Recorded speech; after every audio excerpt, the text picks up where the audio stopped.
they have worked very hard ever since it started. I guess it goes back to, if I have my dates right, if you guys can correct me, to 2012?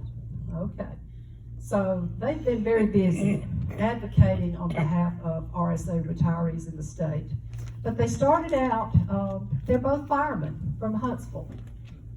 Jeff is retired, David is still working. So I did a little sleuth work on you, and I came across actually it was an article in the RSA Advisor, and this dates back to March of 2017. And it's an article about Save Our RSA Retirement. Jeff Statum and David Harer are both Huntsville City firefighters, active in leadership roles in their Firefighters Association. I don't have my glasses. They work 56-hour shifts, fighting fires, going on medical calls, and whatever else their jobs require. In their scarce spare time, they manage the Save Our RSA Retirement Facebook page and Twitter account, one of the fastest growing and now the largest site supporting a single pension fund on social media. Membership on the page has grown to over 66. This says 66, but I talked to Jeff and David, and they said right now it's between 60 and 62, something like 62,000 members now of this group on Facebook. A group of vocal and influential supporters of your retirement system.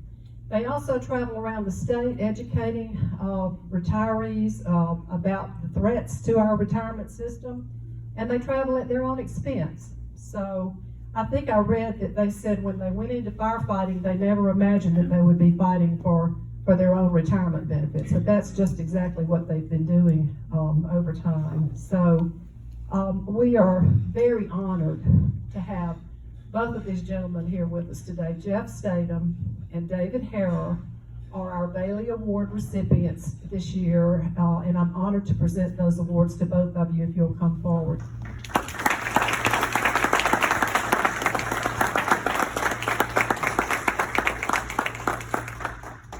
One for you and one for you. Let's get a picture.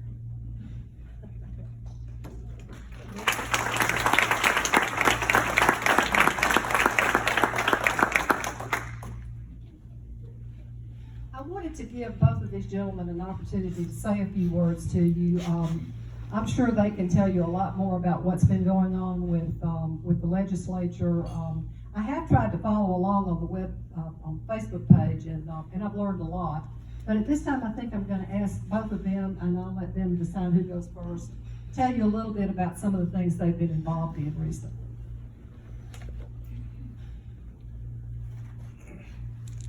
Well, thank you so much for having us here. And if I start thanking people like it's the Oscars, it just shows you how much it actually means to me to be here and receive this award. First of all, I'd like to thank my wife, who's gone out of her way to be so supportive of everything that we do. I truly would not be here without her, because every third night I'm gone. We have a 6-year-old child. Every third night she's a single mom because I'm at the fire station. On top of that, I travel as president of the Professional Firefighters of Alabama.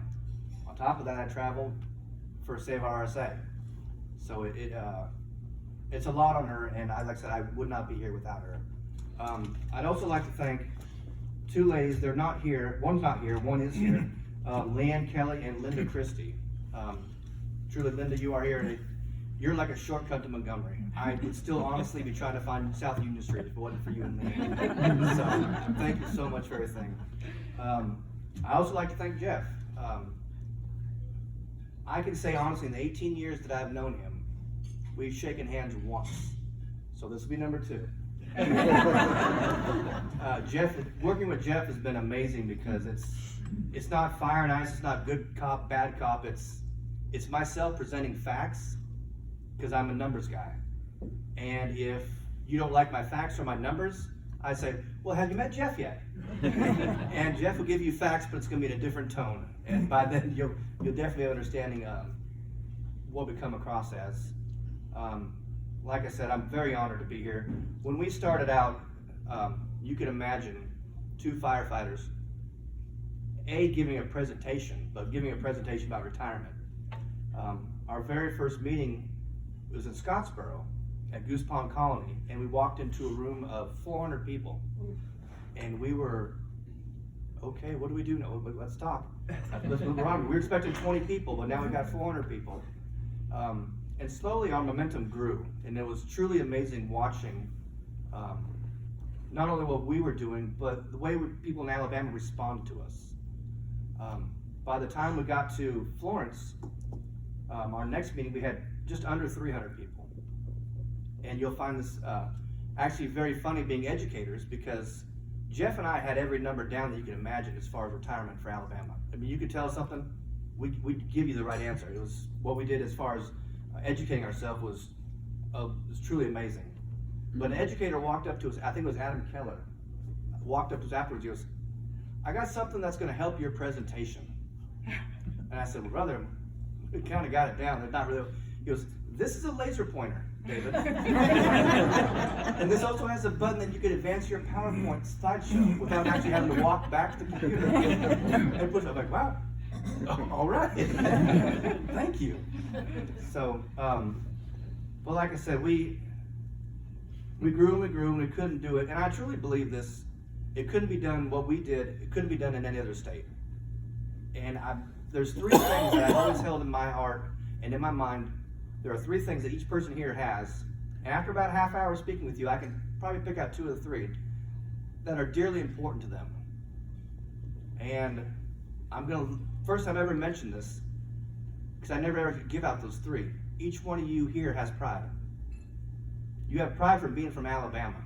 And you would not believe the way the discussion would turn when we're doing Save RSA, that we would say, well, this is what we have. We have 16 lobbyists from DC coming down fighting. 4 bankers from New York, a billionaire from Houston, billionaires from Kansas City, Omaha, wanting to take your pension. The response was, excuse me, what? They don't live here? They're not from Alabama? No, they're not. They came here for your money, that's it. That ain't gonna fly here. And it switched, it instantly turned. So it wasn't so much as pride, but the knowledge of the fact that what you earned is what you deserve. And I'll tell you, someone coming to Alabama, they're not gonna take what's yours and what's rightly yours. And that's why we were so successful in trying to keep our fight going, and we won. It's like, I don't normally go around quoting Mike Tyson, but Mike Tyson has a great quote, says, everybody has a plan until you get punched in the face. And the Pew Charitable Trust, the Koch brothers, all of them came to Alabama and got punched in the face by all of you being active. I don't know what their next plan is, but they definitely got punched in the face. So thank you so much for this. It's a great honor of mine. Thank you. Thanks so much.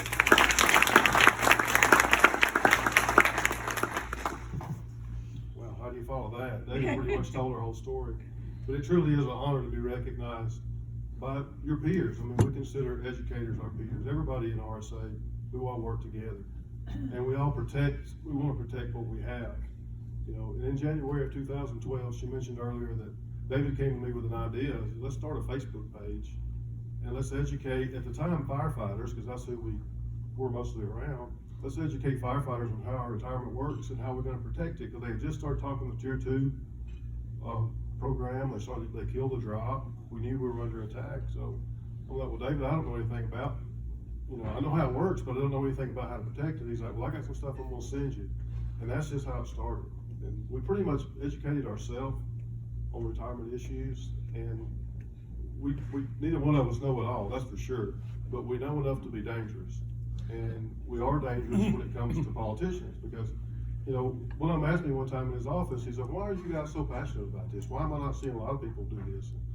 I'm like, well, if you go to a job every day, every third day, for your whole career, 25, 30 years, and you lay your life on the line for people that you've never met before, and then some politician in a suit comes in and says, you don't deserve that retirement, how would you feel?